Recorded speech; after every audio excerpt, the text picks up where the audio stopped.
This is Joseph Carpenter. Today is December 19th, 2023, and I'm interviewing Alex Andrews for the first time. This interview is taking place at University Hall on the campus of the University of Texas at Arlington. This interview is sponsored by the UTA History Department, College of Liberal Arts, and is part of the Maverick Veterans Voices Project. Welcome, and thank you for being here, sir. You're welcome. Tell me, where are you from originally, and tell me a little bit about your growing up. Well, I'm a native Texan. I was born in Midland, Texas, but my folks moved to the Dallas area when I was 2 years old. And when I was 10, we moved out to Garland, Texas, so I went to Garland High School, and after that I went down to Austin to the University of Texas Engineering School. I see. And were you involved in ROTC in high school? I was not. Okay. And what about college? Not in college either. Were there any family members that were members of the military? I was the first family member to be in the military. Is that right? So how did you become interested in the military then? There was a neighbor who lived across the street from us who was a retired naval officer. And I think that he probably got me interested in the Navy. At that time, the draft was in effect. As long as you were in college, you got a deferment. So my senior year of engineering school, which would have been 1966, 67, I went down to the recruiting station.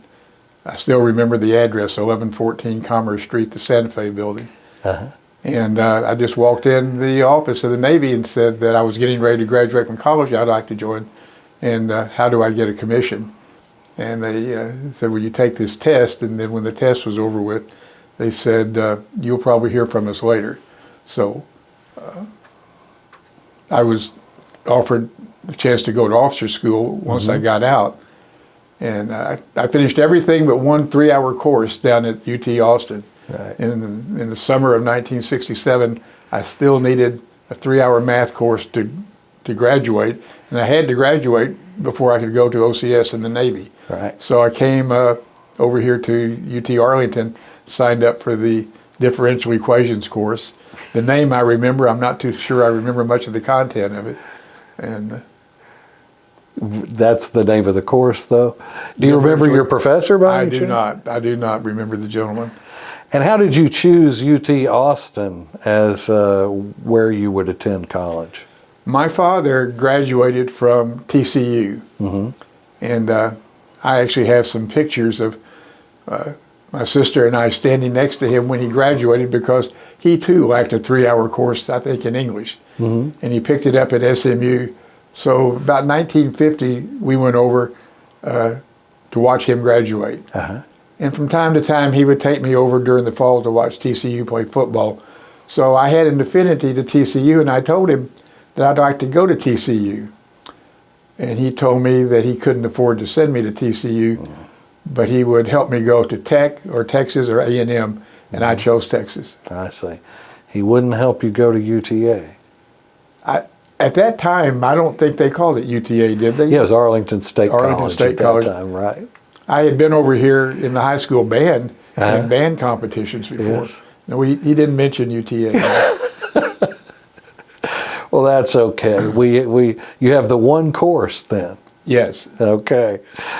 And your major was architectural engineering. Architectural engineering. Okay. Which is a structural engineering course at Texas. Why did you choose that major? During the summertime, I had a job in Grand Prairie with a steel fabricator, and I was very fortunate. The president of that company, when I went over and asked him for a summer job, he gave me the yellow pages of the phone book, open to architects in Dallas.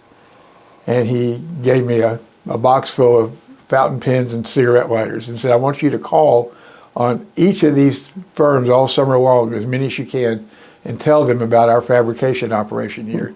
So I think that was my introduction to structural engineering. It could have led to a job in sales as well, couldn't it? Yeah, I guess it could have. Was there anyone on the faculty at UT that influenced you? Well, they taught me, but the decision to go there I made without any faculty input. And what about during your time there? We had to go to the School of Architecture and take design courses so that we could appreciate these architects that we realized that pretty much control the design of a project, but the structural engineer makes it stand up. And when I was a sophomore, my mother called one day and told me that my dad had collapsed and died on a golf course in Fort Worth. Oh my. And he was working for the Army at that time. And so I came home and she said, after we take care of his affairs, you're going back to school and don't even think about dropping out. And I remember I had a design class, an architectural design class. And I was back sitting in the lab, and it was taught by an architect. His name was Barton D. Riley of Austin. And my classmates were busy working on their design, and I was sitting there doing nothing. And he knew that I had gone home because of my dad. And he came around, and I will never forget this incident.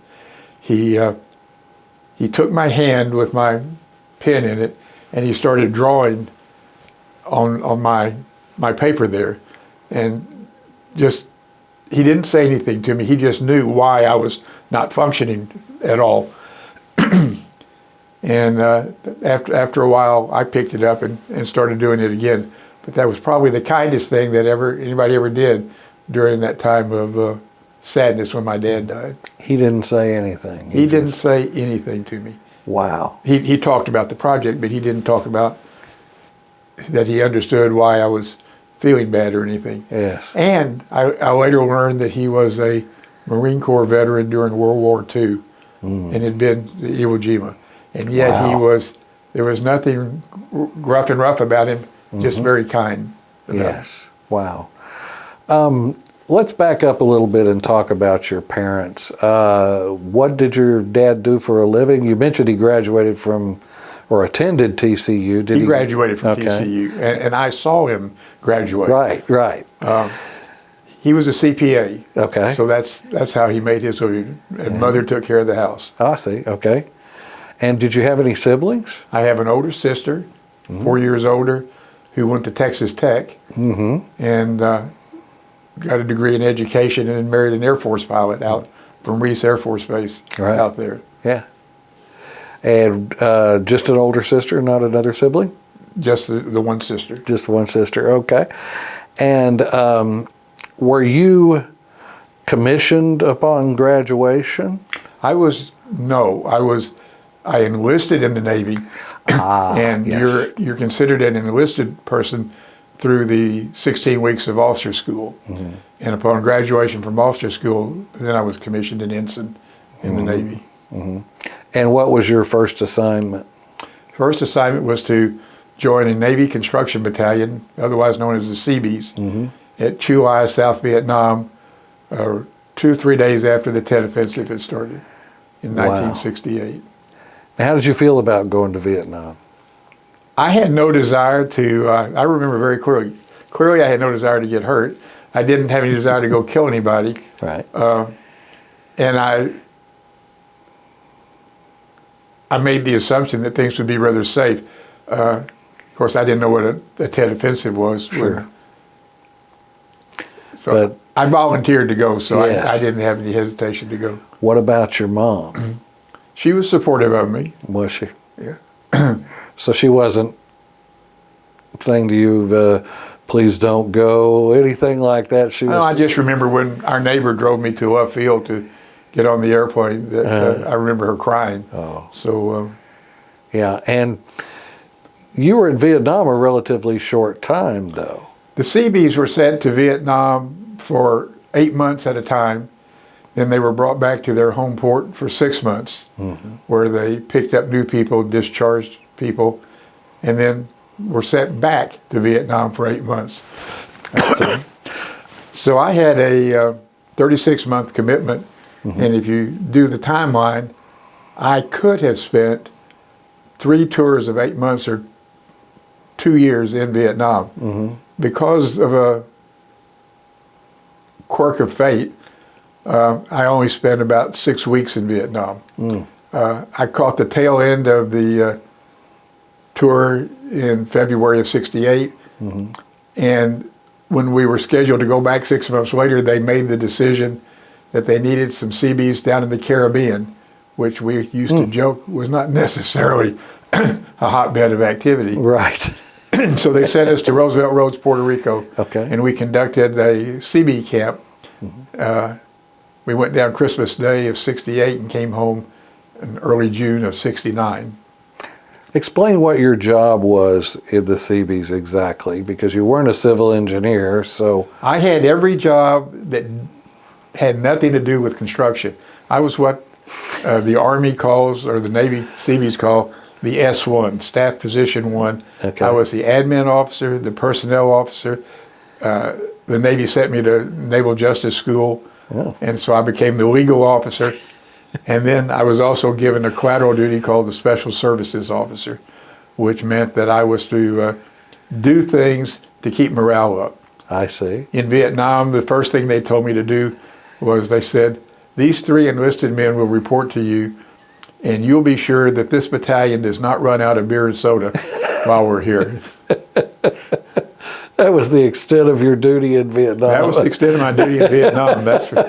When we got back home from Vietnam, that's when they made me the S1. I see. So Okay. I have some pictures over there, and I could pass for 16 years old when I was really 24 in an incident in the Navy. Wow. And so how much time did you spend in the Caribbean then? We spent right at 5 months, 6 months. Okay. And I had a whole staff of people to take care of the admin and the personnel. So the special services part, my job was to, it wasn't a job given to me, I just created it.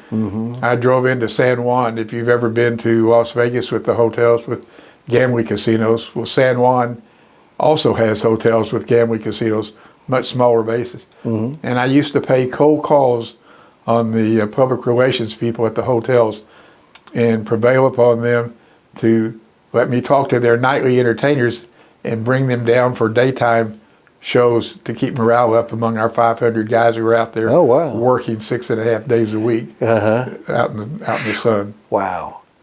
So other than that, as you had a degree in structural architecture, is that? I had an engineering degree in architectural engineering. Okay. And did you do anything related to that?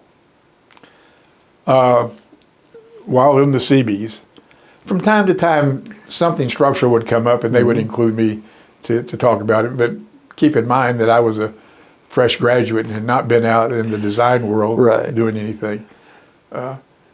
Maybe we can talk later about the time, though, that when I went to work for Rutgers University, we built a building down there that was a 2-story building.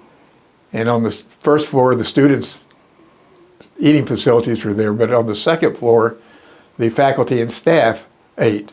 And from the day that building opened, our telephone started ringing with the dining services people asking us, is this building safe? And they actually called my boss, they didn't call me. And he called me in and said, would you go find out what's going on over there? They're saying that building is shaking whenever people walk across the floor. And so I did go over there, and by that time, I was much more familiar with structural steel and design. But I told the project manager to call his architect and engineer and ask them to send over their vibration calculations. And they told us that they didn't do any vibration calculations. And I pulled out the code where it clearly says they have to do that. Right. And that led to, we're talking about working at Rutgers University in New Jersey. Right. And that led us into, the structural engineer on the job was, in fact, a stand-up guy. He called the world expert who happened to be not far away at Virginia Tech. And he came over, and I had the assignment to meet him at his hotel and to shepherd him around the university and to this floor. And I got to be his gopher. Now, I'd pretty much been a gopher as an ensign in the Navy, and here I was many years later being a gopher again. But it introduced me to designing for vibration. And I came to find out that not every engineering school does that to their undergraduates. I had 2 professors in the state of Texas at 2 different universities. When I asked them, how do you teach for vibration to your students? Tell me that they didn't have enough time to do that and that they'd have to learn it out on the job. And I was very surprised to do that. So we ultimately fixed the problem, but it was very costly to do it. They just had, the engineer had specified too light of beams. Had he specified deeper beams, stiffer beams, walking would not have caused it to vibrate. So there was some justification in the question about whether or not the building was safe. That's right. It was very disturbing to the people. Sure. It wasn't going to fall down. Right. We determined that very quickly, but it was certainly going to be annoying. And annoying, the code actually uses that word to Does it? be sure that your serviceability isn't annoying to people. That's interesting. I wouldn't have expected that. So backing up just a little bit back to the Navy. So you were in the Caribbean for about 8 months. What did you do? In the Caribbean for about 5.5 months. Oh, 5.5 months. Okay. Yes. Altogether, how long did you serve in the Navy? 4 years. Okay. And what did you do for the rest of the time that you were there? 2 years were attached to the Seabees. If we weren't deployed to Vietnam or we weren't deployed to the Caribbean, we were in our home port in Davisville, Rhode Island. Okay. That was a full 2 years. Okay. The next 2 years I was stationed at Tsugi Naval Air Station in Japan, which is an air station right outside of Tokyo. And I was attached to the Public Works Department, and I was in charge of contracts for new construction projects. Okay. And do you feel like your training either at UT or in the Navy or both combined prepared you for the positions that you were taking on, or did you have to learn those things kind of on the fly? In the service or out of the service? Both.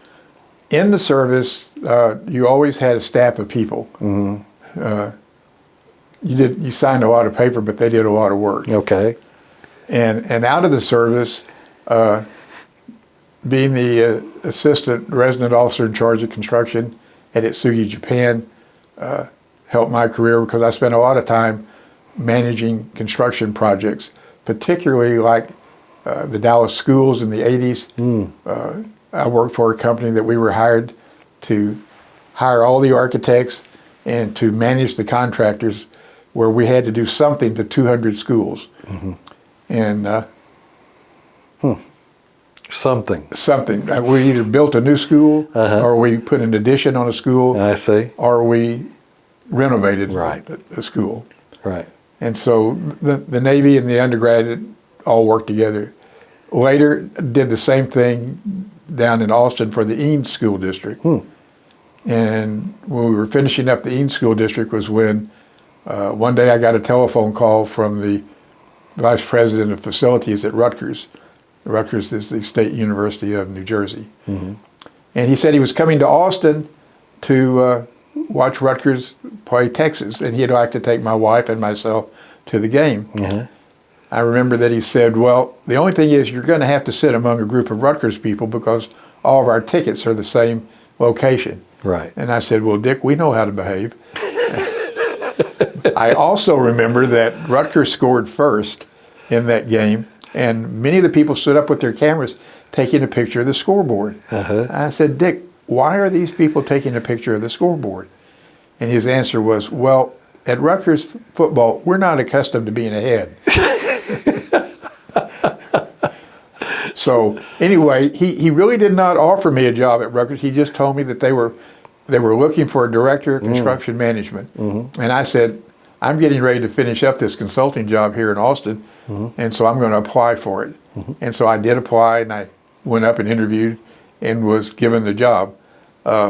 One of the people on the interview committee about 2 weeks later gave me his folder, and I read it, all the interviews they did, and I went home and I told my wife, I said, you need to understand, I got this job here not because we knew Dick Engle, but because I was the most qualified. Wow. And it's worked out very nicely for 25 years. Yeah. I should have mentioned that Dick Engle was my boss in Japan.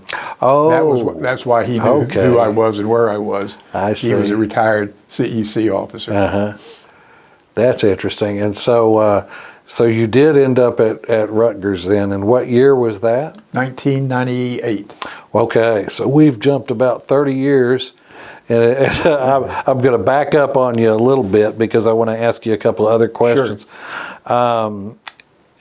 Did in the Navy, and particularly when you went to Japan, did you receive any cultural or language training? Did not. Okay. Did not. I was, as I flew over there, I thought, you know, these are the people we drop atomic bombs on. I wonder how they're going to treat me as an American. Mm-hmm. And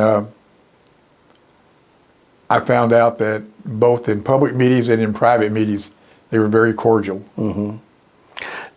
What year was it that you were in Japan? That would have been, what, 70? I went over just before Thanksgiving of 69. Okay. Because I remember eating Thanksgiving dinner in 69. Mm-hmm. All of 70, all of 71. Mm-hmm.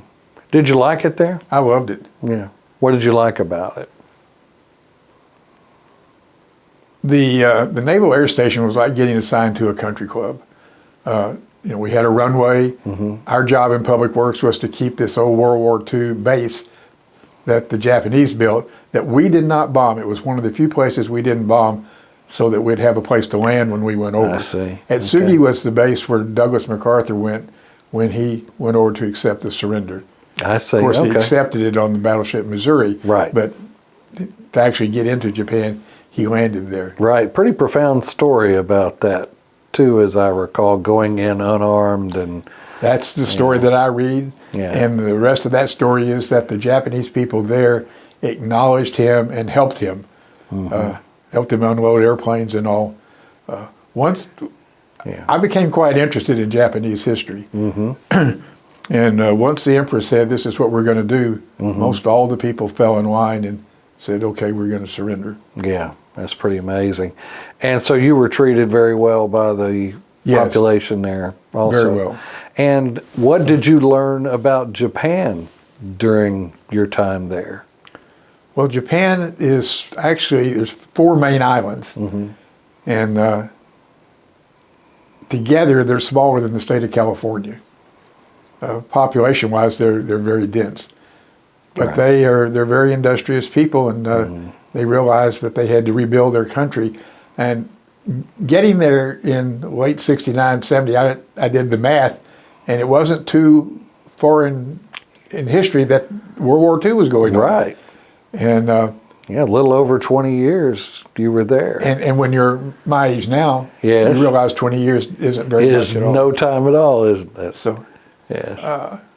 I ended up being asked to consult to a Japanese firm. Mm-hmm. You were asking about time in Japan, mm-hmm. but when I got out of the Navy and came home, and I worked for a company looking after their construction, and then I went back to graduate school for 4 mm-hmm. years. Oh, okay. And I went over to UT Dallas. Okay. And I got a Master of Science in Management Science, which meant corporate finance. Mm-hmm. And then I stayed on to get a degree in a Master of Arts in International Studies. Oh. And concentrated on Japan. So that all worked together very well. Now, did your experience in Japan, is that what led you to focus on Japan? I think so. Yes. And did you go back? I did go back. I took a semester off and went back. And one day I wanted to go buy a lens for my camera. Mm-hmm. And so I went to the camera store. And when I unpacked my lens, I recognized the packaging as something unique. Mm-hmm. To tell a short story, we're all familiar with polystyrene cups mm-hmm. that we drink coffee in. Yes. But if you grip that cup too hard, that polystyrene will just crumble and crack. Right. Mm-hmm. But if it had been made out of polyethylene, it would have been very resilient. And the Japanese figured out how to make the polyethylene out of beads, just like the polystyrene was made out of beads. And other companies in this country knew how to make polyethylene foam, but they extruded it in one big piece, not in little beads. And so when I recognized this, I started inquiring as to who the company was. And unfortunately, my visa ran out the next day. Oh, gosh. So I had to leave, but I left my name and phone number with the store owner and got back during the holidays, much like right now. And one day my telephone rang, and it was the New York office of this Japanese chemical company. And they said, we understand you're interested in our bead process, and we would like to talk to you. And I said, well, fine, when? And they said, well, we're in Dallas right now. So I remember I took them to a Japanese restaurant to have lunch. What was the name of the Japanese restaurant? Over on Greenville Avenue. Okay. And so what they wanted was, they wanted the U.S. military to test their product for its dynamic cushioning ability. And they wanted it to be compared to a product that Dow Chemical made. Now, they already knew how the two foams behaved. But they didn't. They wanted the military to publish it to give credibility that their product was better. Right. And so I did. I took that on and went to Wright-Patterson Air Force Base, and ultimately, and it wasn't very quick, but ultimately the Air Force did publish a document, and they were very happy with it. So that led to other assignments with them. They would want to talk to a professor at a university, but they didn't feel comfortable just calling him up as a person whose English wasn't perfect. Okay. So I would facilitate and set up meetings between the two people. So you really did remain connected. I with, did. Yeah, that's very interesting. What can you tell me about your experience in the Navy? I'm backing up to that again to kind of close that era out a little bit. What experience or experiences did you have in the Navy that benefited you throughout your life? Well, I had some unique experiences that all together came together. Yes. First of all, you're a graduate in an engineering school. You've never managed anything in your life. And as a junior officer, and that's what I was, I started out as an ensign. I got promoted to lieutenant, junior grade, and then ultimately to what the Navy calls full lieutenant. The other branches use captain for that rank, but the bars on your collar are all the same. So as the years went by, you did more and more, and it showed how to manage people, how to set up processes and all. The thing we haven't touched on is halfway through my tour in Japan, I came home on vacation. And in the military, you can fly on any any plane that's going somewhere, provided that they have space available. And so I had come home to Garland, and going back, I went through Washington State to visit with my sister. And she and her husband, my brother-in-law, took me out to McChord Air Force Base to get a standby flight going back to Japan. And that was when there were flights all the time from the West Coast going into Vietnam. And so you don't fly nonstop from the West Coast to Vietnam. And this flight was a big Douglas DC-8, which if you're not familiar with it, it looks like a Boeing 707. Yeah. And it was scheduled to go from McChord Air Force Base, Tacoma, Washington, to Anchorage International to get fuel, then to go to Yokota Air Force Base, Japan, and then to go on to Cam Bay. Well, a lot of us were going to get off in Japan because that's where our duty was. Unfortunately, when we got to Anchorage, we landed and we refueled, and on takeoff, the plane crashed at the end of the runway. And I brought a book with me called Runway. Somebody decided to tell that story, and it killed 47 people. Wow. It totally destroyed the airplane, and a lot of the people did not get out. And something that I'm one of the few people who know is that every time I would fly on a commercial plane, and this was a commercial plane chartered to the military, I usually go sit over the wing because that's the smoothest place to go. But this time I got on, and right in the front of the airplane, in the front gallery in the front kitchen, was a very cute hostess. And I decided that I would sit up front and talk to her the whole flight. Well, the reason that has meaning to it is that most of the people who died were sitting over the wing. They could not get out in time before the plane exploded. Wow. What was that experience like for you? I mean, was it surreal? Did you know what you needed to do? What was that like? As we were going down the runway, it turned out that the brakes were not letting the wheels turn. And there was ice and snow on the runway, but it had been graded. And what was happening was the jets were skiing the airplane down the runway, and that heated up the tires and they blew. And it was so close to normal behavior that the pilot didn't know that he should have aborted the flight. Right. And at the end of the runway, he tried to rotate the plane up and fly, and it wouldn't fly. And the only thing he could do was go off the end of the runway, but we're going full speed down the runway. So your question was it surreal? We all have our own way to pray, and I had my way to pray. And when the plane came to an end, or came to a stop, it was full of military people, and so it was relatively quiet. And we all got up and moved to the exits where we could get out of it. The chute at the front door where I went out malfunctioned, and when I went out, I can still remember knowing there were people behind me coming very fast, and so I intentionally jumped to one side. I didn't have a chute to go down. Right. And when I did, my feet went out from under me, and I fell right on my buttocks and compressed some vertebrae. And while I could move for several hours, I couldn't walk for a couple of weeks after that. Wow. Ultimately, I was discharged because of that injury, but I did manage to go back to Japan and finish my 2-year tour there. And did you have any sort of realization as to how serious that was, or when did you realize that, hey, this is a serious event where people might die?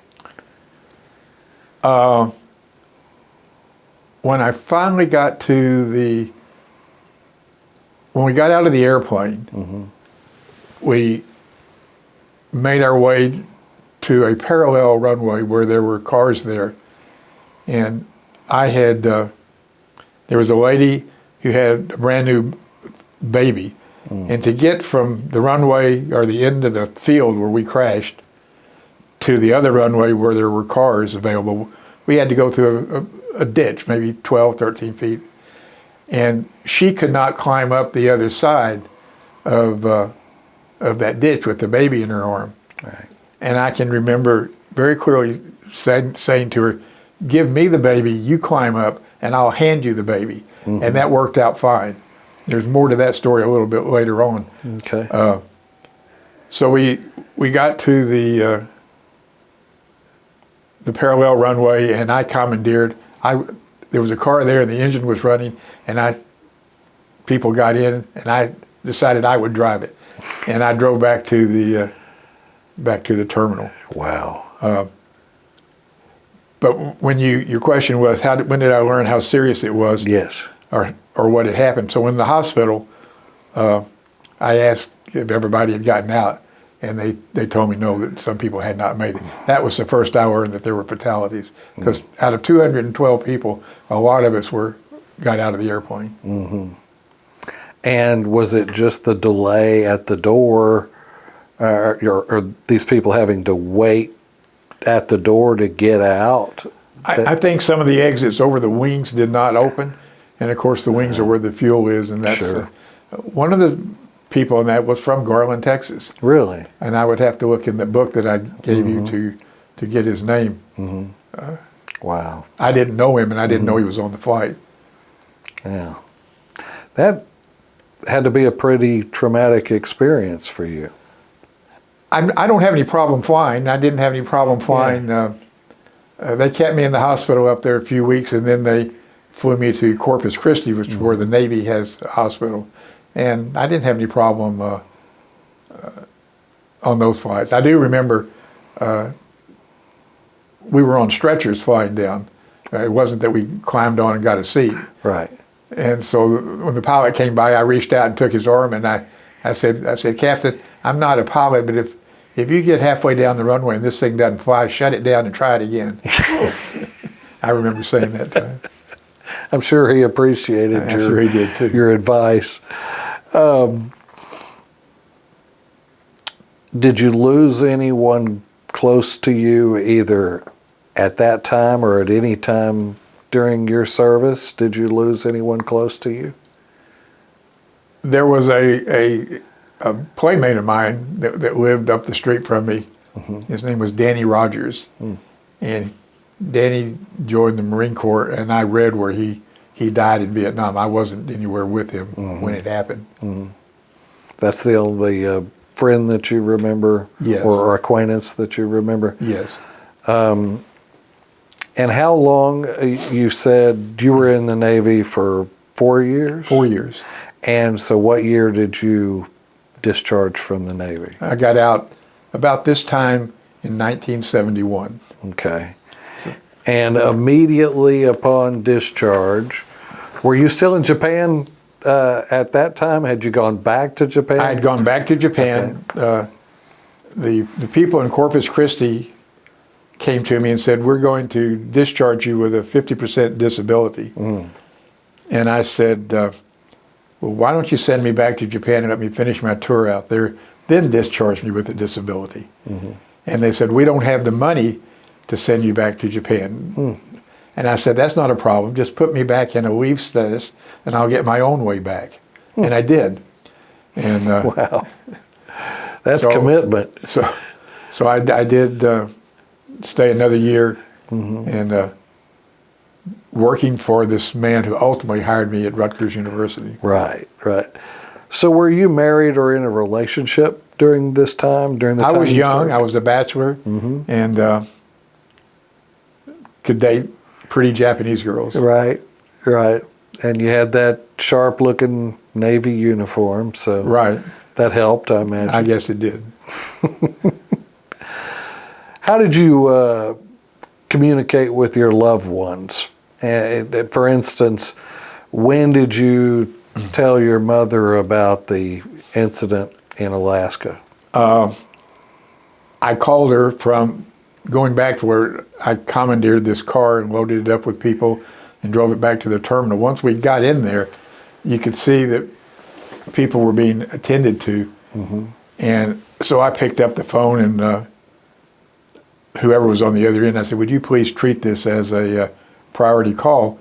And I called my mother, Collect. I remember. And so I said, I told her what happened. I said, there's been an accident up here. And so as not to upset her, I said, I'm okay. Right. I mean, I wasn't. I had a broken back and a broken sternum, but wow. I said, but you should call the Bachelor Officers Quarter at McCord Air Force Base, because that's where my sister and my brother-in-law were spending the night. They're the ones who took me out to get me on the plane. And I said, they may not have heard about this yet, and once they hear about the flight that crashed, they'll know that I was on it. Right. So call them, tell them you talked to me, and tell them that I'm all right. So that's how that got relayed to the family members. So not only did you have the compression injury to your spinal cord, but you also had a broken sternum? I did, yeah. Wow. What you do when you have a broken sternum is you learn not to sneeze, because there's tremendous pressure from your lungs on that, and you only sneezed one time. The pain was so great that you just don't sneeze anymore. Wow. So how long did it take you to heal from all that? Well, to heal completely, it took several years probably. I can still feel some pain, but I was in a hospital. I guess I was there 2 months, 3 months, until I got to go back to Japan.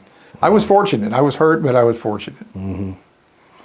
How did you deal with stress? Just the general stress of being in the military and doing an important job. I didn't find it stressful. Really? I didn't find it stressful at all. The thing that we've overlooked is, when did I even think about the Navy and the Seabees? Right. And so go back to 1958, and I was at the Village Theater in Highland Park watching the movie South Pacific. And if you're familiar with that story, there's Seabees in that story. Yes. So in 58, I'm an 8th grader. And I said, I think I want to be in the Seabees. Really? And so ultimately, that's where I ended up. All based on a musical. That was the start of it. I do believe it was. Right. And you served altogether for 4 years. Were you in the reserves after? Well, I was a Naval service? Reserve officer on active duty. Oh, I see. Okay. And once they discharged me because of the injury, then I was no longer obligated to serve anymore. I see. Okay. And the rank that you left the service with was lieutenant? Navy Lieutenant, 03, officer level 3, which the Army and the Air Force call captain. Right. And what medals or citations were you awarded?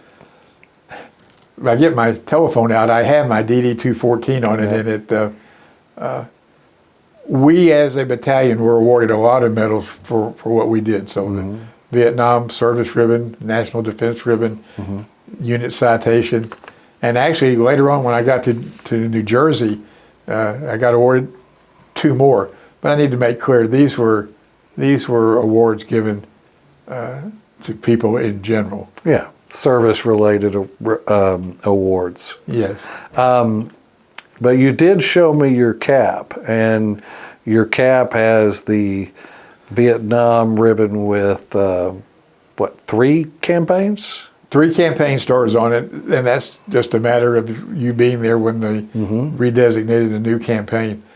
But I think the one that most Seabees do take pride in is that we're authorized to wear the Marine Corps globe and anchor, because we work side by side with Marines many, many times.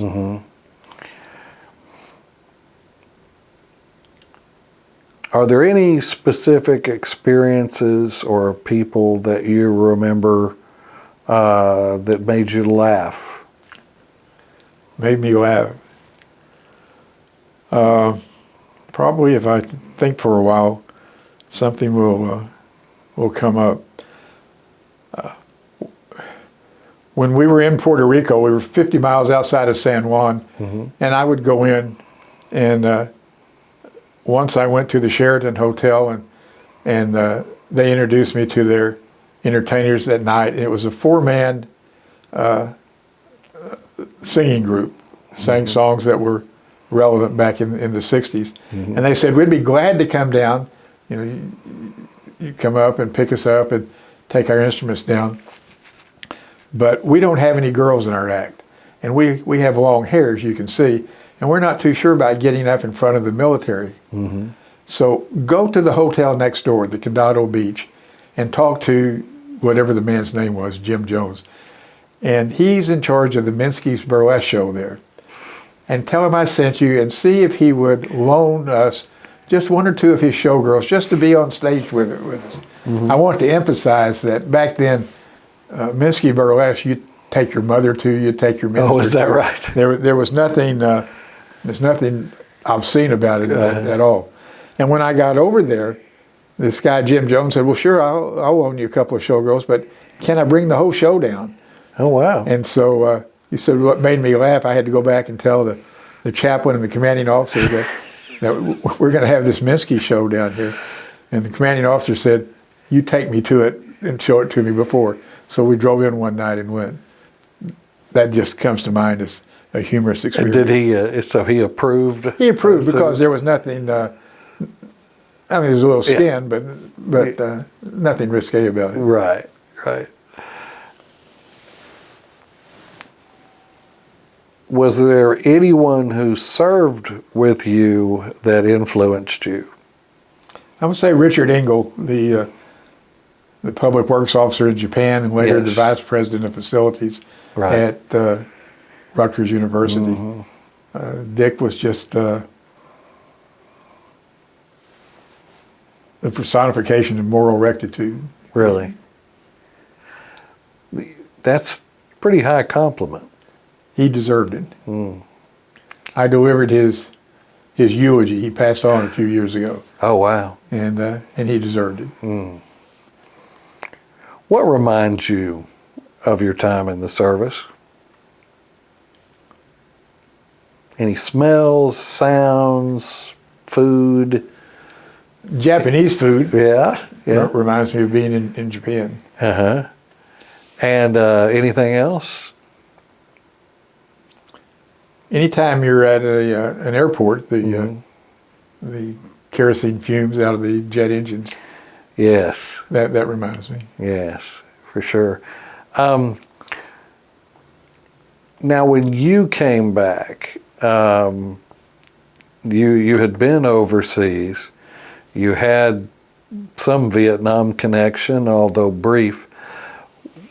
What was your reception coming home like? I never experienced anything negative. I've heard about it, I've read about it, but I never had any negative experience myself wearing my uniform to get back home, to get up to Washington State to spend Christmas with my family, and then to fly back down to Texas. I didn't have any. Never at all.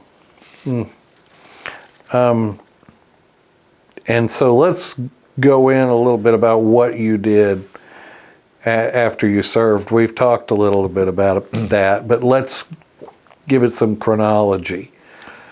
Well, after I got out of the Navy, I was a civilian. So a restaurant company was advertising for a project manager, and I interviewed, and I lived in Dallas, but I looked after projects out in the Carolinas and in Florida. And after that, that's when I decided to go back to graduate school for 4 years. I see. Okay. And the UT Dallas was just beginning. I went to UT Dallas when we could have grown corn in the land next to it. In fact, somebody probably was growing corn out there. I'm amazed to look at UT Dallas today. Yes. And what they've done. Yes. And so after graduate school, I'd spent 4 years there, and I said, well, it's really time to go out and make a living. I was still a bachelor, and I saw an ad in the Dallas Morning News. It was a very small ad from a major Fortune 500 company that said, we're looking for an engineer with an interest in international business. And I said, that's me. And so I applied, and I went down and I interviewed, and I remember the vice president I interviewed with said, well, you could do my job. I'm not going to hire you. and always being somewhat quick in my thinking, I said, if that's the case, just take your job and divide it in two. You keep the part you like, and you give me the part that you don't like. Right. Well, he didn't do that. Oh, he didn't? So Seemed like a pretty good proposition to me. The best I could think of on short notice. Right. And so I shook his hand and I left. I went home. And a few weeks later, they called me back again and said, do you care? This was the corporate office of a big corporation. Do you care if we send your resume to our other companies that we own? I said, no, feel free to.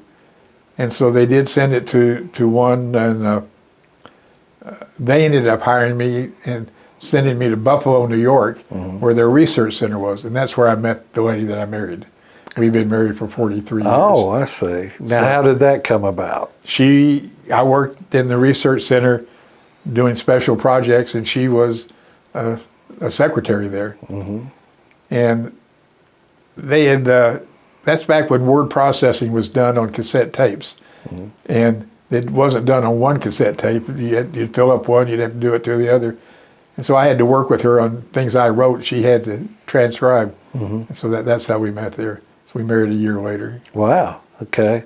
And where was that? In Buffalo, New York. Is that right? Is that where she is from originally? She's from Virginia, but her dad worked for General Motors in Buffalo. So this company sent me down to Charlotte, and they later sent me back to Dallas. So I spent 5 years all total with them. What year was this? What year are we talking about? We're talking about, have to get the year straight, not mixed up with Rutgers. The latter part of like 78, 79, Okay. 81, 2, and 3. And so when did you, well, I guess, when did you leave that and move to the next job? I left that in 83 when one day they walked in and told me that they thanked me for what I'd done and said, we really don't have anything else for you to do. And go with this gentleman, he'll help you do your resume. And I remember saying, well, before I do that, you do remember that this company has donated my services to the Richardson Independent School District to help with their international business class. And it took the guy who was dismissing me by surprise. And so they called me and said, well, would you just keep doing that for us and just send us a bill? My only regret was that I didn't triple the bill that I sent them. Highest paid teacher in America or something. I'll tell you what happened. I still remember the lady's name, Mrs. Williamson. And when I got there one day, she said, this is the final exam I'm going to give my students. Would you sit down and take it? And I did, and I made 100 on it. So, but I was glad to see a high school. Thing. I was glad to see a high school had something in the way of international business for their students. Right. That's pretty forward thinking. Right. How did you end up back in Texas then? Because you'd been to New York and New Jersey and... Well, this calendar year, which is 2023, okay, I will have had 25 years that service with Rutgers so I could retire. I see. And I did retire officially August the 1st. Oh, okay. And with built-up vacation time, I stopped going to work in about mid-June. And my wife had always told me, by that time our daughter had gotten married here in Arlington and had come down here and gone to work for UTA. Oh, really? And, in the engineering school. And so she told me, jokingly, she said, when the first baby comes, I'm leaving you. She said, I'm not divorcing you. You're welcome to come with me, but I'm going to where the baby is. Right. But seriously, we all came down Christmas a year ago, and we found a house to buy. And I went back up, and we sold our house in New Jersey. And so this is how we ended up in Arlington. This is where the grandbaby is. I see. Well, that's a good reason to come. And your daughter, you said, works for the engineering school? Yes. What does she do for them? I should be able to answer specifically what she does. But you're here for the grandbaby. I'm here for the grandbaby, right. Very good. They gave her a nice raise recently, so whatever she does, she must do it well. She does it well. Okay, well, at least that. Is there any advice that you have for young people who are entering the military? Go get a degree first and get a commission. That I would advise. Yes, yes. And your experience working with the Navy, some with the Army, some with the Air Force, some with the Marines, would you stick with the Navy? I think a person would have to decide what interests them. If they want to fly, they can do it either in the Navy or in the Air Force. And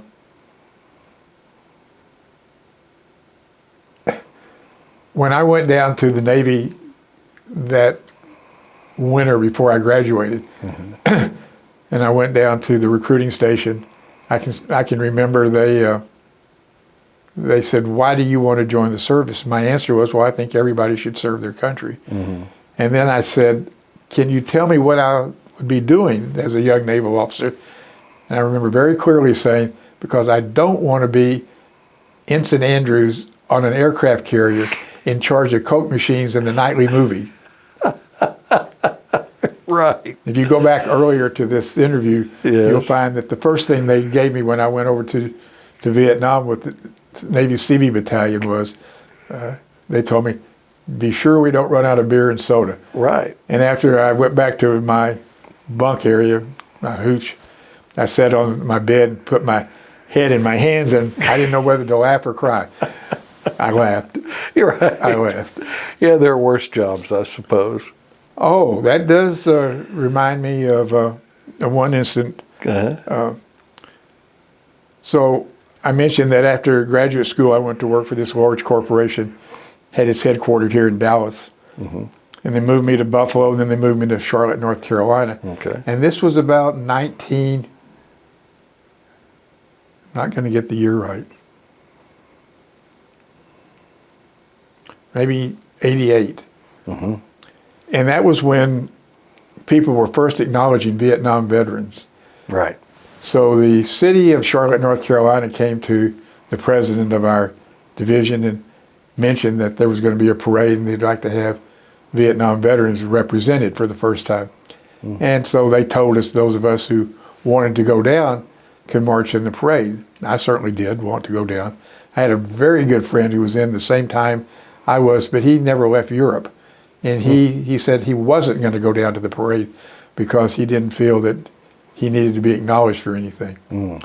So just before we left Chuai, mm-hmm. I had 2 E4s that reported to me. And they came and they asked me if I could get the commanding officer to authorize free beer and soda next Sunday because they wanted to throw a little party for the battalion before we left. Mm-hmm. And I can remember saying to him, Miles, we're 500 men in our battalion. That doesn't go with the word little party. Well, you see, sir, Ayers and I have gotten 13 cases of steaks, and it's all on ice here. If the CO will just authorize the beer and soda, we can cook the steaks. Right. So I went and got authorization to give away the beer and soda. So now, go on beyond that, when I had been through graduate school and gone to work for this large corporation and met the lady who was going to be my wife. Mm-hmm. And I go downtown Charlotte, North Carolina, and we're all queuing up for this parade. And I'm talking to this retired Navy Chief Petty Officer. And it turns out that as we chatted with one another, we realized we were both at this Chuai base at the same time. And when I told him I was with the Seabees, he said, oh, I remember the Seabees. Said, let me tell you, see how the story went. He said, I called upon them to build some things for us, mm-hmm. and they said that they would, but that since I was in the supply department, that I'd have to throw in 13 cases of steaks. And these are the 13 cases of steaks that I just told about on this little party for the battalion. Small world. Yes, there's so many stories like that. I don't think people realize how many, particularly in the military, what a small world it is. Is there anything that you would like to add to our conversation that we haven't talked about? One of the things that I brought to this interview just to show when I retired, they came to me, the people that I worked with, mm-hmm. saying, do you want us to throw a party for you? And I said, no, not really. I said, if you can get the Waldorf Astoria in New York, I'll attend a party. But other than that, let's just have my last day here and shake hands and say goodbye. Right. So on my last day in the office, my boss came up and he told a white lie to me saying I needed to come with him. He wanted to show me something out of this window in the parking lot. So I got up and followed him. What he did was he led me to a conference room where my colleagues were there. They had a nice cake and coffee and all. And some guy was there and roasted me, and other people said nice things and all. But my job was to represent Rutgers in contracts with architects and with general contractors. We were on opposite sides of the table, so to speak. Sometimes I tell people my job was to keep those other people from stealing from the university. Right. And but there was a contractor there who gave me a card, and I'll show it to you. You can read it. But I mean, I expected to get cards from the people I worked with. I didn't expect to get one from a contractor. And I don't plan to ever lose it. And I've told my wife to keep it for my granddaughter because I wanted to know about her granddad. But it was it's over there, and it's a very, very nice complimentary card about how fair I always treated everybody. And for that, I am appreciative of it, and I certainly want my grandchildren to see it. Yeah, it's to have your character acknowledged in that way is so rare and so important. It is. Yeah, it is. And that's your legacy. I understand that. That makes sense. I always got good marks on my efficiency reports in the Navy, but there were two areas that I always got marked as high as you could be marked. And one was in moral courage, and the other was in innovation. Right. And so I agree with that, by the way. But where did I learn to? Moral courage was to do what was right without regard to personal consequences. And that means if you screw up, you stand up and you take responsibility for it. But where did that come from? It had to come from my parents. Sure. Had to. Yeah. I want to hit on that before we close about losing your dad when you were in college. Were you close to your dad? Absolutely. And so the long-term impact of the loss of your dad that early, how old was he, first of all, when he passed away? He was 60. I was 19. Oh, wow.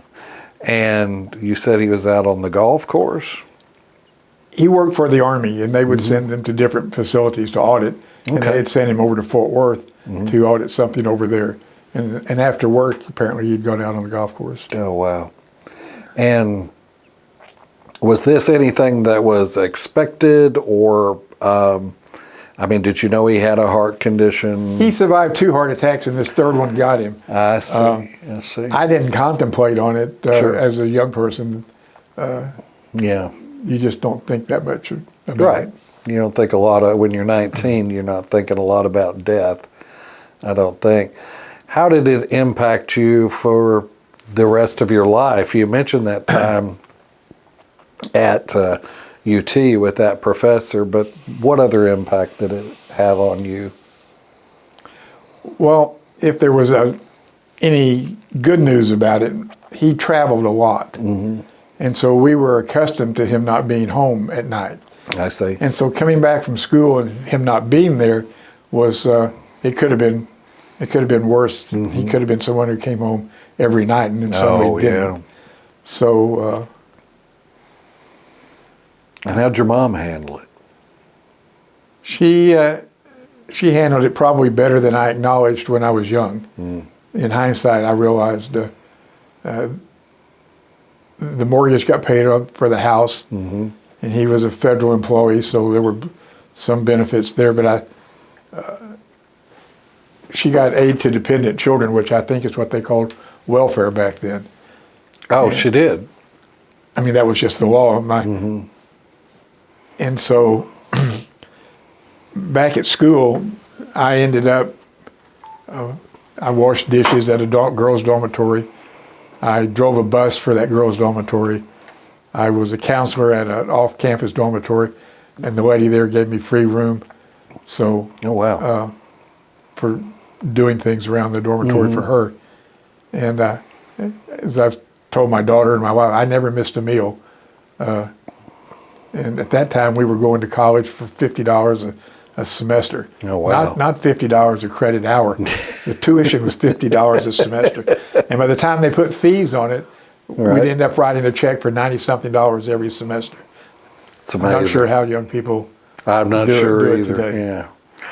Well, I just want to say I thank you for agreeing to be interviewed. And I didn't ask about the Lions Club. How did you end up a member of the Lions? So I retired August the 1st in New Jersey and came here. And one day I was eating at a Whataburger, and I was wearing my Navy cap. And as I got my food and sat down, there was a member of the Lions Club sitting at a table. And he looked up and he called to me and asked me to sit down with him. And that's when he talked about the Lions Club, and that's how I got interested in that. Any other organizations that you're a part of? No. Any veterans organizations? No. I do go to the roll call luncheons over in Fort Worth. Right. And all. But that's it. No VFW. No. I've never joined any of those organizations. Just not any aversion to it. Just never happened. Right. Would you have joined the Lions Club had that guy not approached you? No, absolutely not. He was the catalyst for making that happen. I see. Well, I wanted to acknowledge that because that's where we met. So I wanted to bring that up as well. But as I was saying, I really appreciate the time that you spent telling your story, and I look forward to going through some of the things that you brought with you so we can see what we can include in the video portion of this interview. So thank you very much. I've I really enjoyed appreciate it. Thank you so much.